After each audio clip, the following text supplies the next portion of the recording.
තියෙනවා. මෙතන තියෙන්නේ සිංක් ටබ් එකත් එක්ක එන LED මිරර්ස්. ඉතින් ඒ විතරක් නෙමෙයි මෙයාලා ගාව ලොකු ෂවර් කලෙක්ෂන් එකකුත් තියෙනවා. ඔයාලගේ අවශ්‍යතාවය අනුව ගැළපෙන ෂවර් එක මෙයාලගෙන් තෝරගන්න පුළුවන්.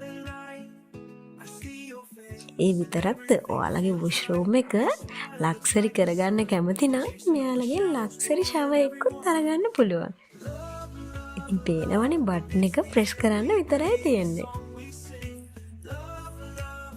මෙතන තියෙන්නේ wall mount commodes.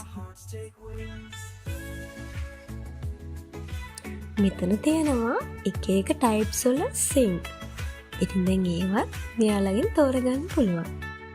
ඒ විතරක් නෙමෙයි මේ වගේ ඩිසයින් කරපු sink වගේම commodes වගේ දේවල් මෙයාලගෙන් මිලදී ගන්න පුළුවන්. මෙතන තියෙනවා විශේෂ දෙයක්.